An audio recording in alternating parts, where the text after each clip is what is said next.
Good afternoon. The Federal Open Market Committee concluded its last meeting of the year earlier today. As indicated in our policy statement, the FOMC reaffirmed its view that the current 0 to 1/4% target range for the federal funds rate remains appropriate. The committee also updated its forward guidance for the federal funds rate, indicating that the committee judges that it can be patient in beginning to normalize the stance of monetary policy. This new language does not represent a change in our policy intentions and is fully consistent with our previous guidance, which stated that it likely will be appropriate to maintain the current target range for the federal funds rate for a considerable time after the end of our asset purchase program. But with that program having ended in October and the economy continuing to make progress toward our objectives, the committee judged that some modification to our guidance is appropriate at this time. I will have more to say about our policy decisions in a moment, but first let me review recent economic developments in the outlook. In the labor market, progress continues toward the FOMC's objective of maximum employment. The pace of job growth has been strong recently, with job gains averaging nearly 280,000 per month over the past 3 months. Over the past 12 months, job gains averaged nearly 230,000 per month. The unemployment rate was 5.8% in November, 0.3 lower than the latest reading available at the time of the September FOMC meeting. Broader measures of labor market utilization have shown similar improvement, and the labor force participation rate is leveled out. As noted in the FOMC statement, underutilization of labor resources continues to diminish. Even so, there is room for further improvement, with too many people who want jobs being unable to find them, too many who are working part-time but would prefer full-time work, and too many who have given up searching for a job but would likely do so if the labor market were stronger. The committee continues to see sufficient underlying strength in the economy to support ongoing improvement in the labor market. Real GDP looks to have increased robustly in the third quarter, reflecting solid consumption and investment spending. Smoothing through the quarterly ups and downs earlier this year, real GDP expanded around 2.5% over the 4 quarters ending in the third quarter. And the available indicators suggest that economic growth is running at roughly that pace in the current quarter. The committee continues to expect a moderate pace of growth going forward. Inflation has continued to run below the committee's 2% objective, and the recent sizable declines in oil prices will likely hold down overall inflation in the near term. But as the effects of these oil price declines and other transitory factors dissipate, and as resource utilization continues to rise, the committee expects inflation to move gradually back toward its objective. In making this forecast, the committee is mindful of the recent declines in market-based measures of inflation compensation. At this point, the committee views these movements as likely to prove transitory, and survey-based measures of longer-term inflation expectations have remained stable. That said, developments in this area obviously bear close watching. This outlook is reflected in the individual economic projections submitted in conjunction with this meeting by the FOMC participants. As always, each participant's projections are conditioned on his or her own view of appropriate monetary policy. The central tendency of the unemployment rate projections is slightly lower than in the September projections, and now stands at 5.2 to 5.3% at the end of next year, in line with its estimated longer-run normal level. Committee participants generally see the unemployment rate declining a little further over the course of 2016 and 2017. The central tendency of the projections for real GDP growth is 2.3 to 2.4% for 2014, up a bit from the September projections. Over the next 3 years, the projections for real GDP growth run somewhat above the estimates of longer-run normal growth. Finally, although FOMC participants project inflation in the near term to be lower on account of the decline in energy prices, they continue to see inflation moving gradually back toward 2%.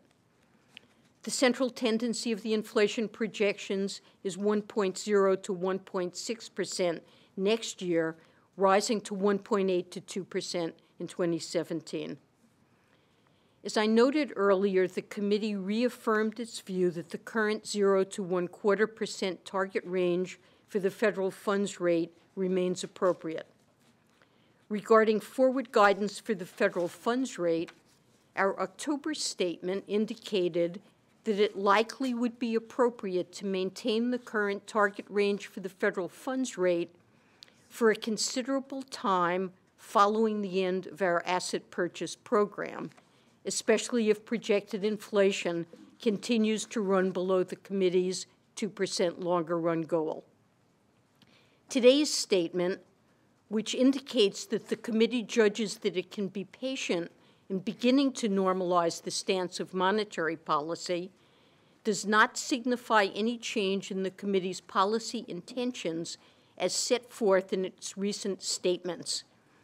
As before, this judgment is based on the committee's assessment of realized and expected progress toward its objectives of maximum employment and 2% inflation, an assessment that's based on a wide range of information, including measures of labor market conditions, indicators of inflation pressures, and inflation expectations, and readings on financial developments. Given that the committee is not signaling a change in policy, why did we update our guidance? The reason is that with the asset purchase program having been wound down in October, it seemed less helpful to continue to communicate about the possible timing of our first rate increase with reference to an event that is receding into the past. Instead, we have shifted to language that better reflects the committee's focus on the economic conditions that would make liftoff appropriate. Employment is rising at a healthy rate, and the U.S. economy is strengthening, reflecting in part a highly accommodative stance of monetary policy.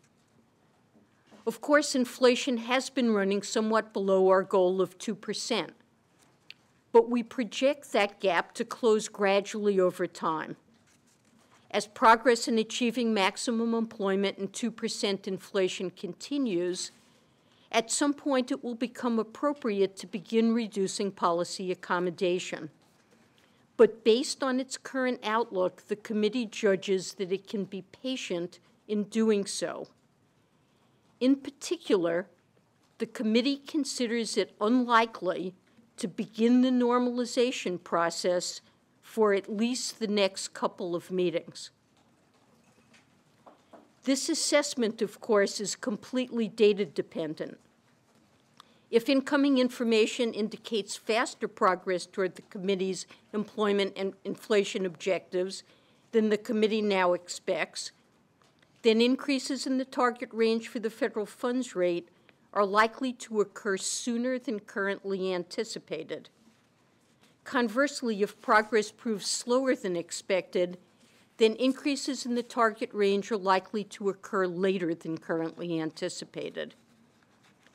Once we begin to remove policy accommodation, it continues to be the committee's assessment that even after employment and inflation are near mandate-consistent levels, economic conditions may, for some time, warrant keeping the target federal funds rate below levels the committee views as normal in the longer run. This guidance is consistent with the paths for appropriate policy given by FOMC participants. Assuming that the economy evolves broadly in line with participants' expectations, almost all participants believe that it will be appropriate to begin raising the target range for the federal funds rate in 2015. There are a range of views on the appropriate timing of liftoff within the year, in part reflecting differences in participants' expectations for how the economy will evolve. By the time of liftoff, participants expect to see some further decline in the unemployment rate and additional improvement in labor market conditions. They also expect core inflation to be running near current levels, but foresee being reasonably confident in their expectation that inflation will move back toward our 2% longer-run inflation objective over time. Of course, as I previously emphasized, the timing of the initial rise in the federal funds rate target, as well as the path for the target thereafter, are contingent on economic conditions.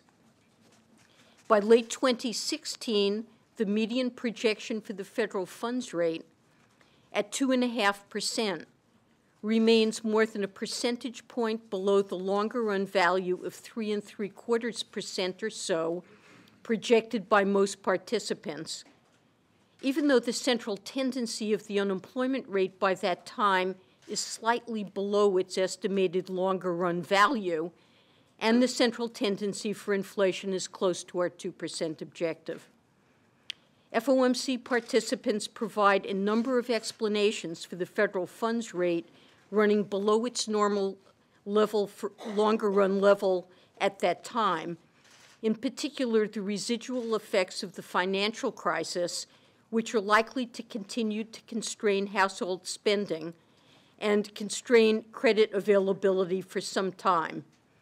But as these factors dissipate further, most participants expect the federal funds rate to move close to its longer-run normal level by the end of 2017. Finally, the committee will continue its policy of reinvesting proceeds from maturing Treasury securities and principal payments from holdings of agency debt and MBS. The committee's sizable holdings of longer-term securities should help maintain accommodative financial conditions and promote further progress toward our objectives of maximum employment and inflation of 2%. Thank you, and I'll be happy to take your questions.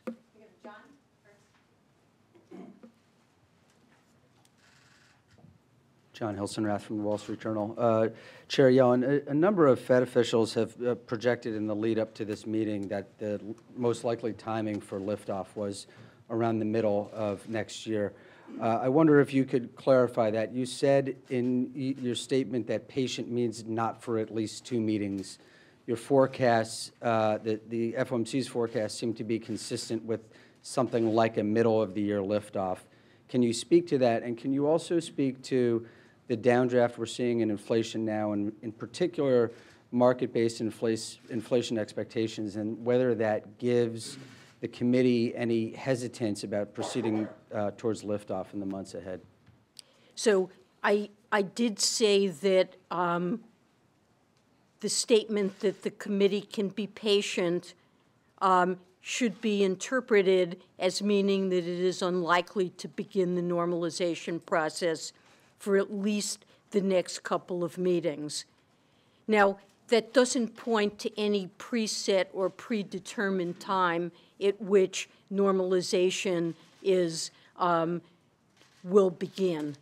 There are a range of views on the committee, and it will be dependent on how incoming data bears on the progress the economy is making. First of all, I want to emphasize that no meeting is completely off the table in the sense that if we do see faster progress toward our objectives than we currently expect, then it is possible that the process of normalization would occur sooner than we now anticipated, and of course the converse is also true. So at this point, we think it unlikely that it will be appropriate that we will see conditions for at least the next couple of meetings that will make it appropriate for us to decide to begin normalization. A number of committee participants have indicated that in their view, conditions could be appropriate by the middle of next year, but there is no preset time, and there are a range of views as to when the appropriate conditions will likely fall in place. So that's something we will be watching closely as the year unfolds. You asked also, I think, about inflation. And as I mentioned in my press statement, especially with the downward pressures on inflation that we expect to see for a little while because of declining oil prices and falling import prices, we certainly expect headline inflation to be under downward pressure for a while. And as I mentioned, most participants do envision that conditions will be appropriate sometime during this coming year to begin normalizing policy.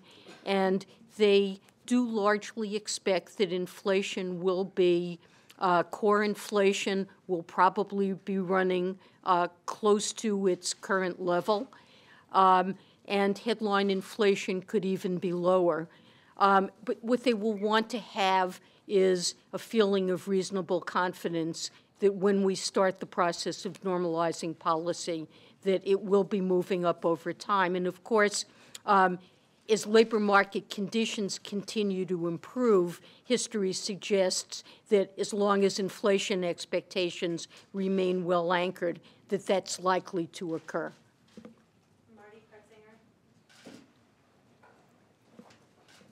Marty Kretzinger with the Associated Press. Given what's happening now with the transition with the Fed, there seems to be a pattern developing that the market expects big news to come when you have a press conference and no news to come when you don't have one. But is that a good expectation? And is there any thought to starting to have a press conference at every meeting? So I would really like to discourage that expectation. Every meeting that we have is a live meeting at which the committee could make a policy decision, and we will feel free to do so. So I would really like to strongly discourage the expectation that policy moves can only occur when there's a scheduled press conference. And we have long had in place the ability to hold a press conference call rather than an in-person press conference. And we did do so on a number of occasions in earlier years. So the committee clearly would want to be able to explain its reasoning as we begin the process of normalizing policy. Every meeting is live, and if we were to decide at a meeting to begin to normalize policy, I expect we would hold the press conference call. Go to Steve Leisman, and then we'll go over to Robin.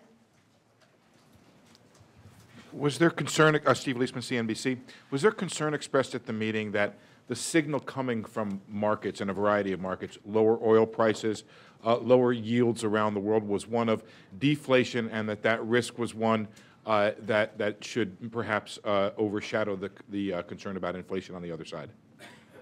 Well, thanks, Steve. We're very attentive to global developments and certainly discuss them in the meeting. The very substantial decline we've seen in oil prices is one of the most important developments shaping the global outlook. It will have different effects in different regions and could well have effects on financial markets, as we're seeing. I think the judgment of the committee is that from the standpoint of the United States and the U.S. outlook, that the decline we have seen in oil prices is likely to be on net a positive. It's something that's certainly good for families, for households. It's putting more money in their pockets, having to spend less on gas and energy. And so in that sense, it's like a tax cut that boosts their spending power. The United States remains, although our production of oil has increased dramatically, we still remain a net importer of oil.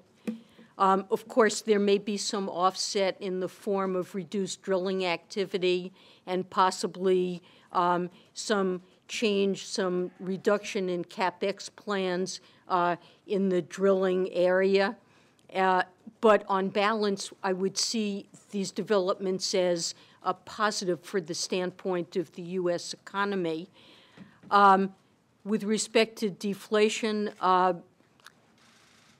we see downward pressure on headline inflation from declining energy prices. We certainly recognize that that is going to be pushing down headline inflation and may even spill over to some extent to core inflation.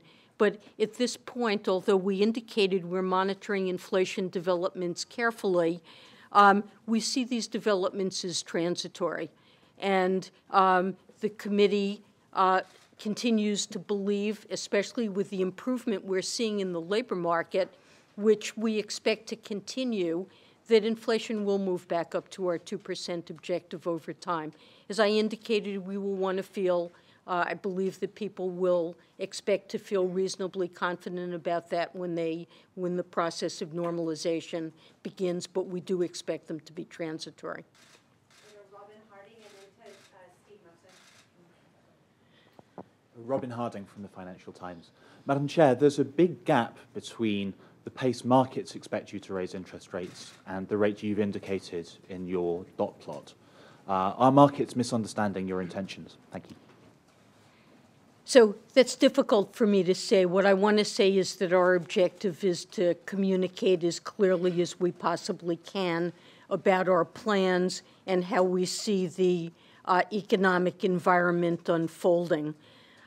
When the participants in the committee fill out their projections, they're asked to give the path of the federal funds rate and of the various economic variables that they consider most likely. They're not asked to talk about all the different things that could happen, recognizing there is uncertainty, and the paths of the funds rate that they would consider appropriate if those other alternatives were to happen. But other alternatives, I think, are priced into the market. And one reason that the market prices may be different than the committees is because they place probability on other outcomes that look different than what they regard as the modal forecast. They may also have a different set of expectations about about the economic outlook and how it's likely to unfold. So I recognize that there are significant differences. I can't tell you exactly what they're due to, but what I do want to do is communicate as clearly as I can on behalf of the committee how we think the economy is likely to progress and how we would likely set the federal funds rate over time if that forecast bears out. But it doesn't make you uncomfortable where markets are now? There are a number of different factors that are bearing on the path of market interest rates, I think including global economic developments. It is often the case that when oil prices move down and the dollar appreciates, that tends to put downward pressure on inflation compensation and on longer-term rates. we also have safe haven flows that may be affecting longer-term Treasury yields. So I can't tell you exactly what is driving market developments, but what I can say is we're trying to communicate our thoughts as clearly as we can.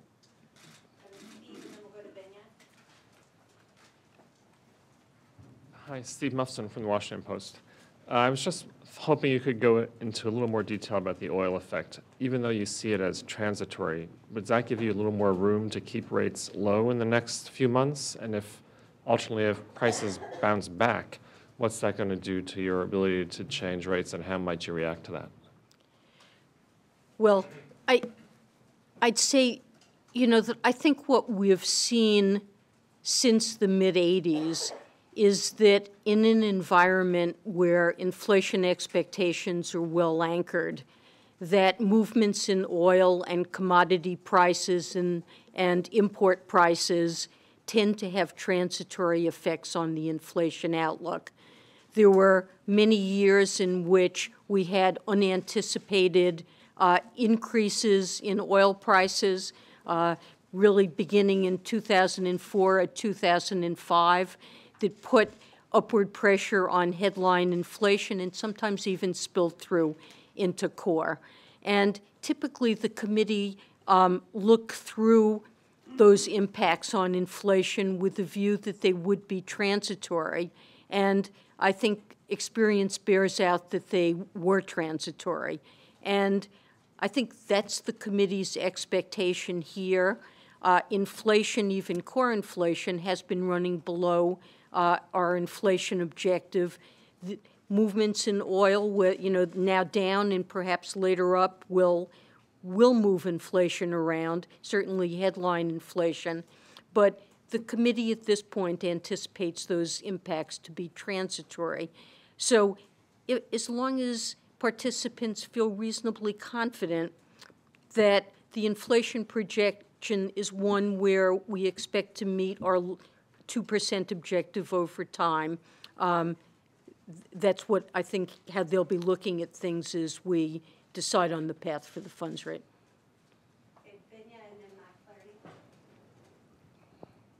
Binya Applebaum, New York Times. Does a couple mean two? And when you talk about reasonable confidence in inflation expectations, can you elaborate a little bit about what it would take to give you reasonable confidence that inflation is headed back to 2%? So a couple, I believe the dictionary probably says a couple means two. So a couple means two. And with respect to inflation, our forecast for inflation and inflation expectations, let me start by saying I think it's important that monetary policy be forward-looking. The lags in monetary policy are long, and therefore the committee has to base its decisions on how to set the federal funds rate looking into the future. Theory is important, and theories that are consistent with historical evidence will be something that governs the thinking of many people around the table. Typically, we have seen that as long as inflation expectations are well anchored, that as the labor market recovers, we'll gradually see upward pressure on both wages and prices, and that inflation will tend to move back toward 2%. I think historically we have seen, as the economy strengthens and slack diminishes, that inflation does tend to gradually rise over time. And as long, you know, I just speaking for myself, that I will be looking for evidence that I think strengthens my confidence in that view, and you know, looking at the full range of data that bears on whether or not that's a reasonable view of how events will unfold. But it's likely to be a decision that's based on forecasts and confidence in the forecast.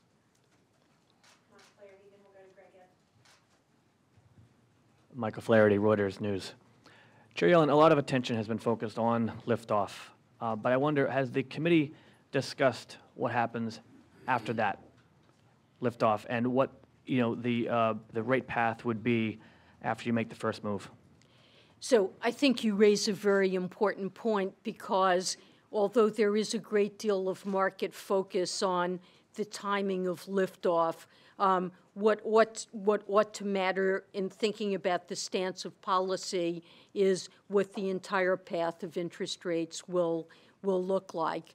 And I really don't have much for you other than to say that they will be data dependent, that over time the stance of policy will be adjusted to try to keep the economy on a track where we see continuing progress toward achieving our goals of maximum employment and price stability. There's, you know, the federal funds rate has been sitting in this 0 to 1/4% range now for 6 years. This is, and we have a very large balance sheet. We're providing a very highly accommodative monetary policy. And even as we begin to normalize the stance of monetary policy when that becomes appropriate, it's important to remember that monetary policy will still be very accommodative for a long time. And as we begin to normalize policy, we will be looking at unfolding economic developments. And as the economy strengthens and we come closer to achieving our objectives, I think it's very likely that we will, you know, progress on the path of normalizing policy. But I can't tell you specifically, other than saying it will depend on progress and moves will be data dependent. I can't say much more than that.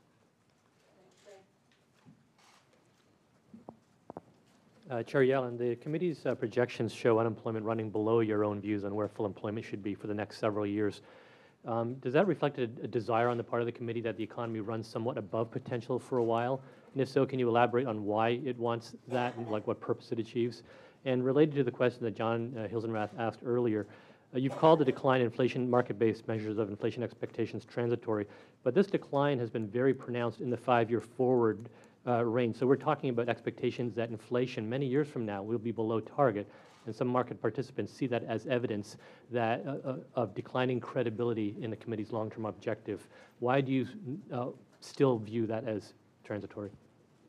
So your first question is, why is it that the committee sees unemployment as declining slightly below its estimate of the longer-run natural rate?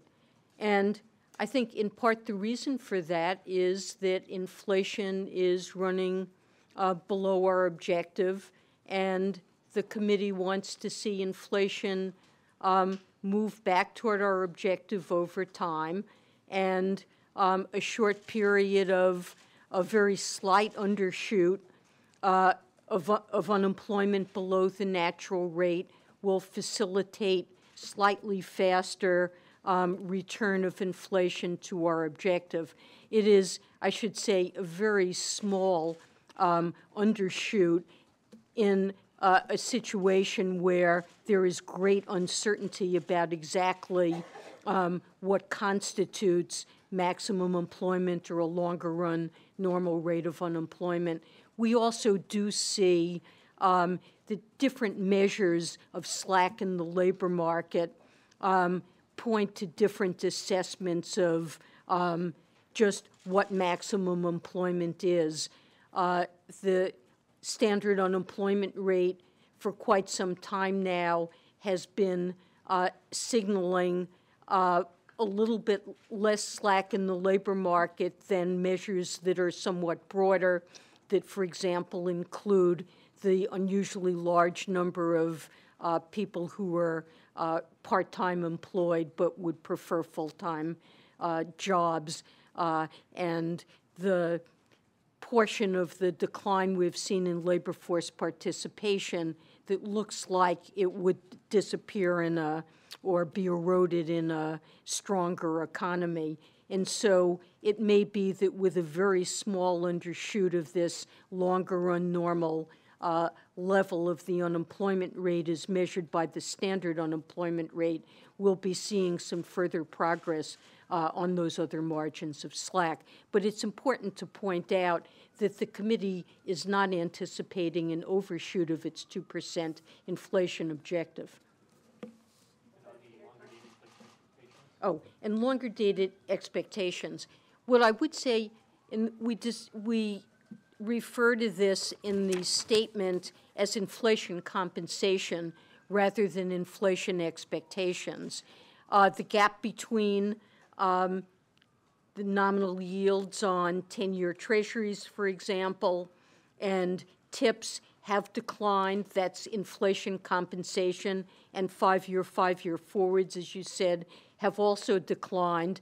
That could reflect a change in inflation expectations, but it could also reflect changes in assessment of inflation risks, the risk premium that's necessary to compensate for inflation. That might especially have fallen if the probabilities attached to very high inflation have come down. And it can also reflect liquidity effects in markets. And for example, it's sometimes the case that when there is a flight to safety, that flight tends to be concentrated in nominal treasuries and could also serve to compress that spread. So I think the jury is out about exactly how to interpret that downward move in inflation compensation, and we indicated that we are monitoring inflation developments carefully. Madam Chair, Peter Koch with Bloomberg Television. I want to follow up, if I could, on firming going forward, on the normalization once liftoff takes place. I know you said it's going to be data dependent. Does that suggest to markets, to those watching, that the measured pace we've seen in a previous tightening cycle, those quarter-point increments, that's not something markets should expect? And what's your own takeaway from how effective that measured pace was back in that previous tightening cycle? And if I could follow up just separately on the dissents at this meeting. There were 3 dissents, a notable number, certainly. What does that suggest about the debate around the table and your ability to forge consensus going forward? Are you disappointed with the number of dissents? So let me start with the number of dissents. There is a wide range of opinion in the committee. I think it's appropriate for people to be able to express their views. And in a sense, you see dissents on both sides. I think the statement does a good job of reflecting what the majority of the committee thinks is appropriate policy. So at a time like this where we are making consequential decisions, I think it's very reasonable to see divergences of opinion. And just remind me, what was the other about the measured pace? There certainly has been no decision on the part of the committee to move at a measured pace or to use language like that. I think quite a few people looking back on the use of that language in the, I can't remember if it was 12 or 16 meetings where there were 25 basis point moves, would probably not like to repeat a sequence in which there was a measured pace and 25 basis point moves at every meeting. So I certainly don't want to encourage you to think that there will be a repeat of that. Many members of the committee, participants, have said that they think policy should be based on the actual evolution of economic activity and inflation, which tends to be variable over time, and that's why I say I anticipate it will be data dependent. We have continued to provide guidance, the same guidance that we have for some time, that says the committee anticipates that even after employment and inflation are near mandate consistent levels, that economic conditions may for some time warrant keeping the target federal funds rate below the levels the committee views as normal in the longer run. I know that's a mouthful, but it says in effect that the committee believes that the economic conditions that have made recovery difficult, we're getting beyond them. They are optimistic that those conditions will lift. They see the longer run normal level of interest rates as around 3.75%. So there's no view in the committee that there is secular stagnation, in the sense we won't eventually get back to pretty historically normal levels of interest rates. But they have said it'll, the economy is required to get where it is, a good deal of monetary policy accommodation.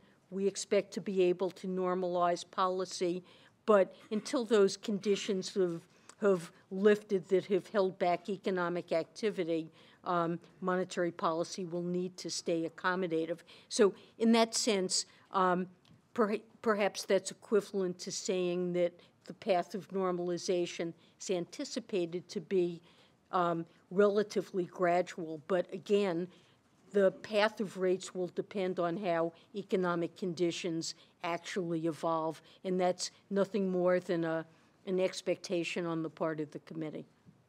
Pedro and then Jeff.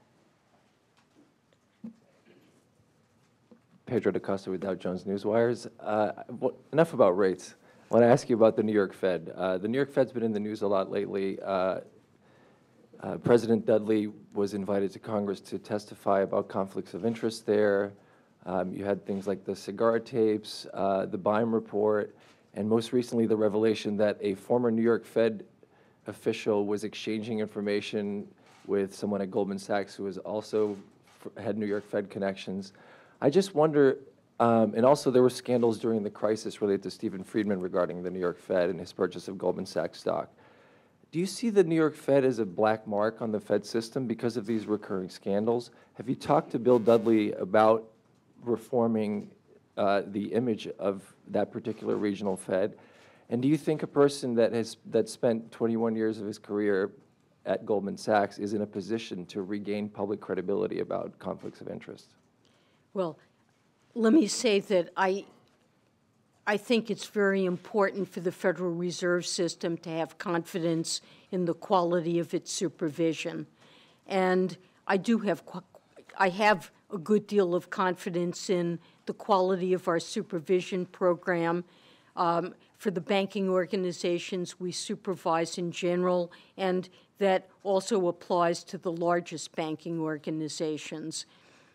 We rely on examiners who are in the field and at the reserve banks to be providing information about what's happening in those organizations, but that information feeds into a process in which it is not the individuals at any single reserve bank, but at the board. It's a board-led process, and it involves senior officials at a number of different reserve banks. It's also a multidisciplinary process that involves not only people from supervision, but those from markets, from economic research, experts who focus on financial stability, all come together to evaluate the information that they have and to assign supervisory ratings and decide on the appropriate program for all of those large institutions. We've strengthened the process of supervision enormously since the crisis, and I feel a very good sense of confidence in how we're carrying that out. Now, it is important to make sure that we have fed into this process all the information that's relevant to making the right decisions. And when there are individuals who are examiners who may disagree with others in their team about how to interpret what's going on at a particular institution. It's important that there be channels by which they can make sure that disagreements are fed up to the highest levels. This is true throughout the work we do. We do economic forecasting, and the FOMC receives information to help us make decisions. But obviously, there are disagreements among economists about how to interpret developments. It's also important for us there to make sure we understand alternative views. So this is important in supervision. We've announced that the board has undertaken a review of whether or not there are appropriate mechanisms in place in all of the reserve banks that individuals who disagree with decisions can make their own views known and feed into the process. And we've also asked our Inspector General to look into that.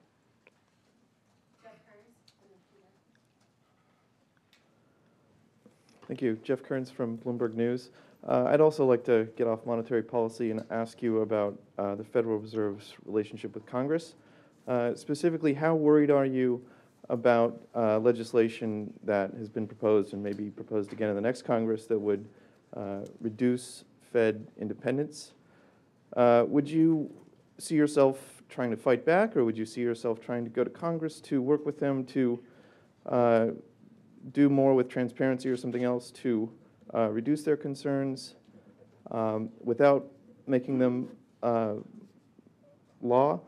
And if there were bills sent to the White House, would you talk to the president about vetoing them, or do you have any confidence that he would veto bills that would reduce the Fed's independence? Thanks. So let me simply say that Congress has assigned us important tasks in monetary policy and in other roles that we perform, and the Federal Reserve is highly focused on attempting to carry out the mandates that Congress has given us in the area of monetary policy. It's our dual mandate to promote maximum employment and price stability, and that's what we're working on.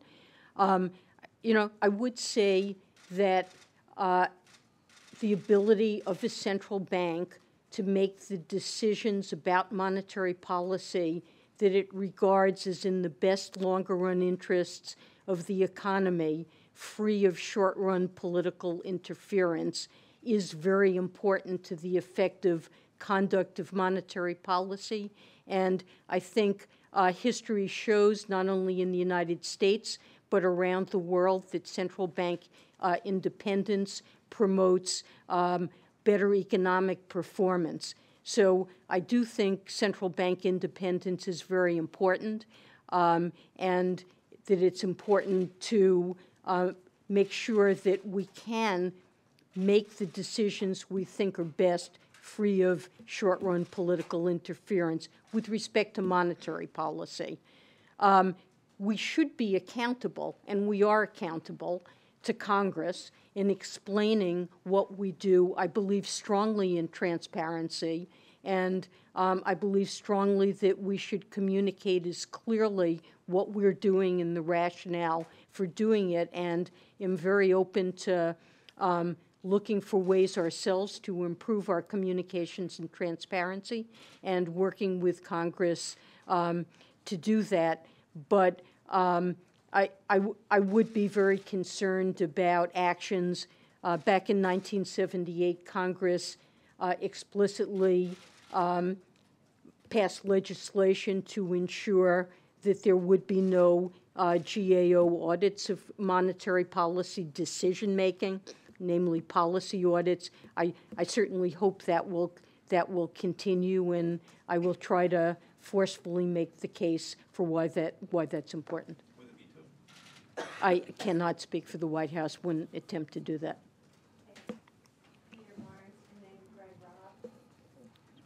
Peter Barnes of Fox Business, ma'am, and also I'll stay off of interest rates, and first want to wish you happy holidays. Thank you. And a second, want to ask you about the Russian economy. Did that come up in the meeting in your discussion about global economic developments? As you know, there's a lot of concern that with the drop in oil prices, the Russian economy could be in some trouble. Russia owes a lot of money to U.S. and foreign banks and Russian companies. Is there any concern about default, any concern about possible contagion? And if so, has the Fed taken any steps to prepare for that? Thank you.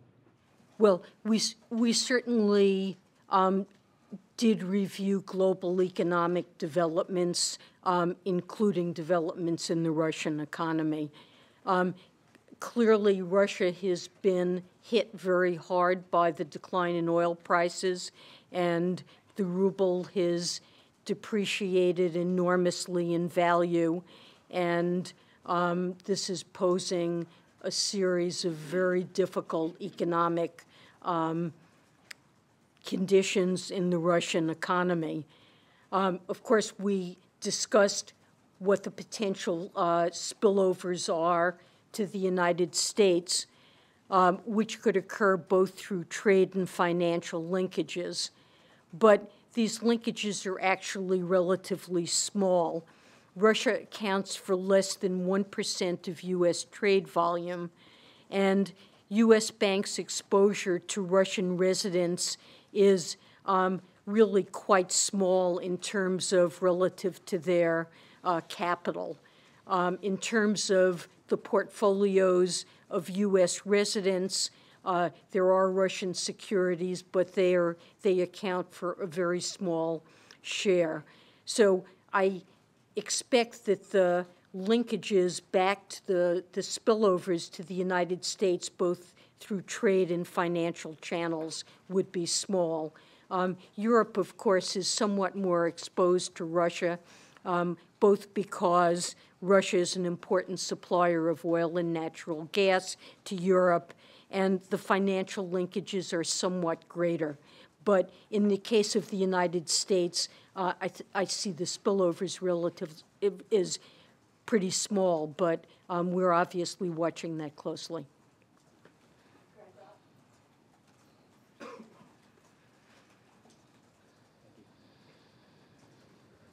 Greg Robb from MarketWatch. Also, happy holidays. Thank you. Same to you. There's a contagion risk from low oil prices that people are talking about in the markets. What does it mean to the banks that have lent, into the oil patch with the low oil prices? And I guess, your warnings about leveraged loans, you have made warnings over the past year about leveraged lending. Are you worried that they haven't been heeded? Thank you. So, I mean, there is some, you're talking about in the United States exposure. I mean, we have seen some impacts of lower oil prices on the spreads for high-yield bonds, where there's exposure to oil companies that may see distress or a decline in their earnings. And we have seen some increase in spreads on high-yield bonds more generally. I think for the banking system as a whole,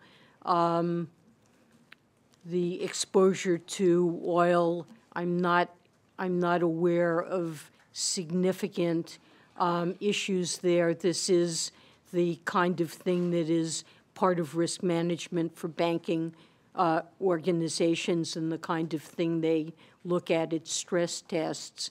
But the movements in oil prices have been very large and undoubtedly unexpected. In terms of leverage and whether or not levered entities could be badly affected by movements in oil prices, leverage in the financial system in general is way down from the levels before the crisis. So it's not a major concern that there are levered entities that would be badly affected by this, but we'll have to watch carefully. There have been large and unexpected movements in oil prices.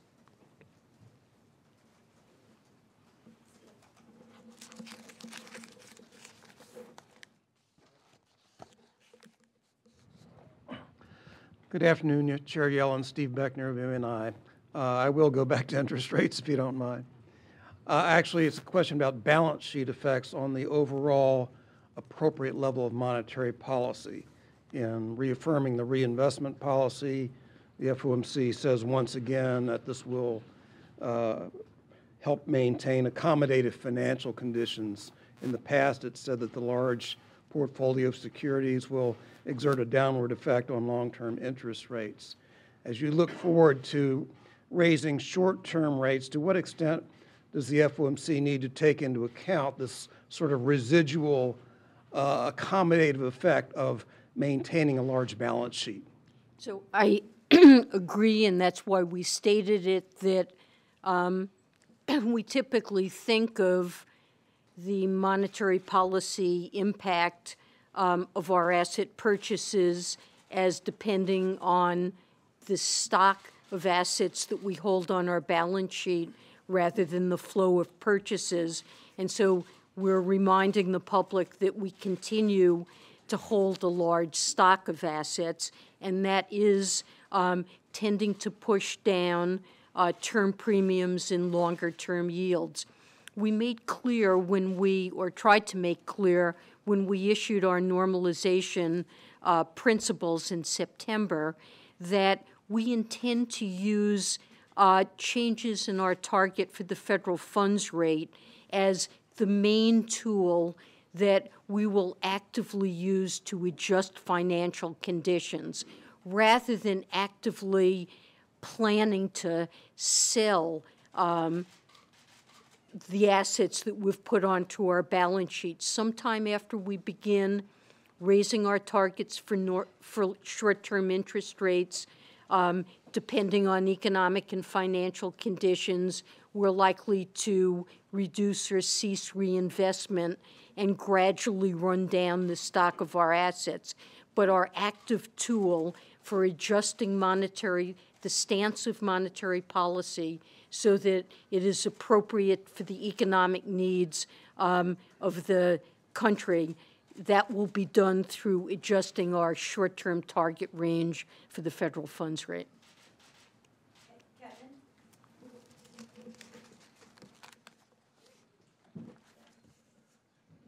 Sorry.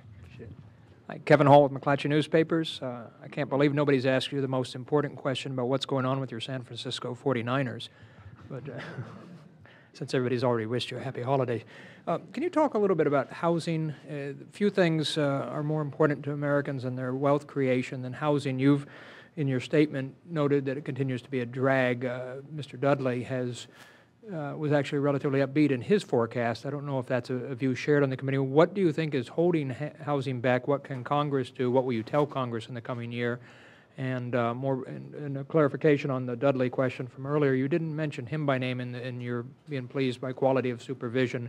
Are you pleased with Mr. Dudley's handling of the events? So let me start with that. I have great confidence in President Dudley.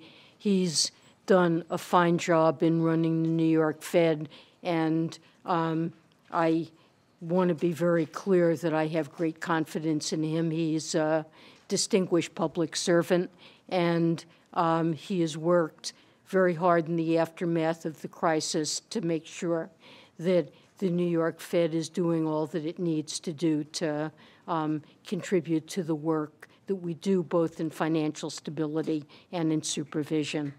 And let's see, the other question that you asked was about housing.